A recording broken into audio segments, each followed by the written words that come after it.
Assalamualaikum warahmatullahi wabarakatuh.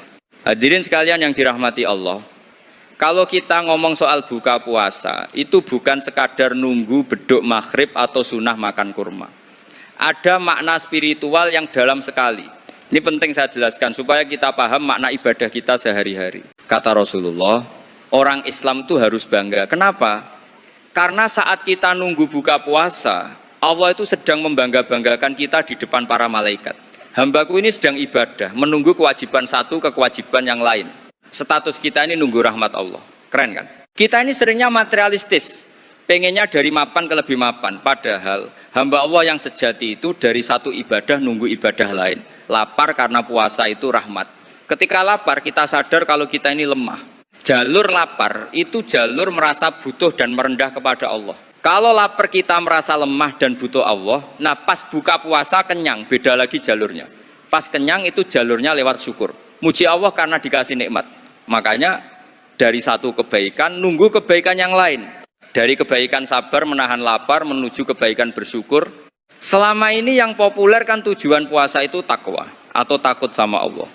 Padahal tujuan puncak yang sangat luar biasa dari puasa itu adalah syukur. Syukur itu menerima yang sedikit dan menganggapnya banyak, serta memberi yang banyak tapi menganggapnya sedikit. Ini luar biasa. Orang-orang tua kita dulu kalau mau buka puasa, doanya bukan cuma soal makanan. Mereka baca doa istighfar, minta surga dan berlindung dari neraka.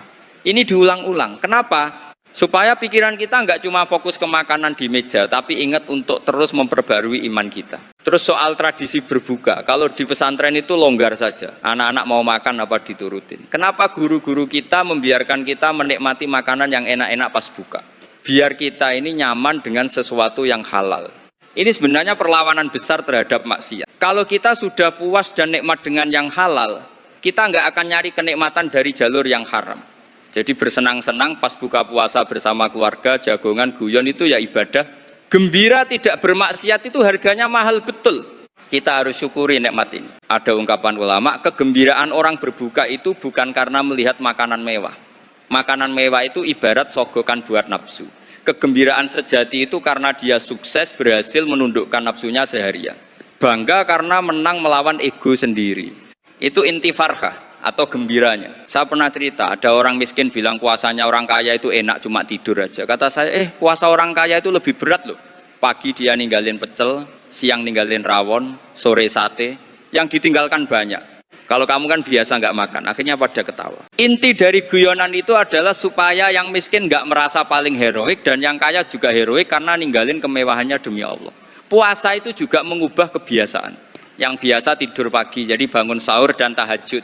Ini butuh introspeksi dan perubahan jiwa yang nyata. Soal doa berbuka puasa, Allahumma lakasumtu wa bika amantu wa ala rizkika aftortu. Ya Allah, karena engkau aku berpuasa, aku percaya padamu dan dengan rezekimu aku berbuka. Kalau kita hayati maknanya dalam-dalam, doa berbuka ini bisa bikin kita jadi wali Allah loh. Sungguh. Kenapa bisa jadi wali? Karena ada hadis sahih riwayat Muslim. Allah itu sangat ridho, sangat senang kepada hambanya yang ketika makan satu suapan dia bilang Alhamdulillah.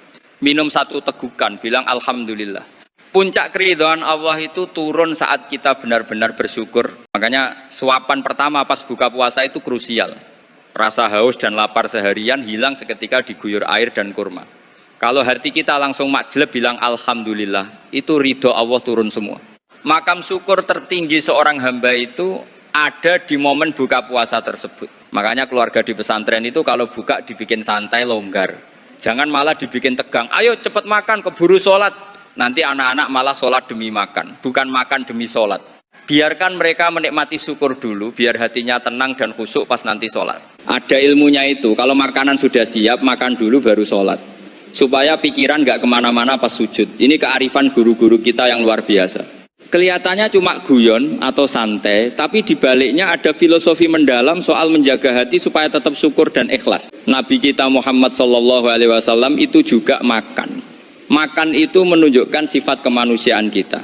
Nabi Isa itu sangat rohaniyah, tapi Nabi Muhammad menunjukkan bahwa beliau tetap manusia yang butuh makan. Supaya orang sadar, manusia terhebat pun bukan Tuhan. Ini maklumat penting. Sama kayak kita puasa, mau dia presiden, menteri, kiai besar, kiai kampung, kalau puasa ya lemas. Ini menyadarkan betapa lemahnya kita sebagai manusia yang butuh asupan dari Allah. Rasa lemah ini bagus sekali untuk menghancurkan kesombongan di hati kita. Tawadhu yang paling nyata. Sama kayak kita puasa, mau dia presiden, menteri, kiai besar, kiai kampung, kalau puasa ya lemas. Ini menyadarkan betapa lemahnya kita sebagai manusia yang butuh asupan dari Allah. Rasa lemah ini bagus sekali untuk menghancurkan kesombongan di hati kita. Tawadhu yang paling nyata. Jadi ingat, lapar itu ibadahnya super karena kita merasa butuh dan lemah. Kenyang setelah berbuka ibadahnya juga super karena kita memuji Allah dan bersyukur. Jadikan seluruh siklus Ramadan ini sarana menaikkan derajat ruhani kita lewat sabar dan syukur yang sebenar-benarnya. Semoga kita semua bisa meraih hikmah puasa dan buka puasa ini agar jadi hamba yang benar-benar pandai bersyukur. Mari nikmati ibadah ini dengan gembira, santai, tapi tetap mendalam maknanya. Kurang lebihnya mohon dimaafkan. Wassalamualaikum warahmatullahi wabarakatuh.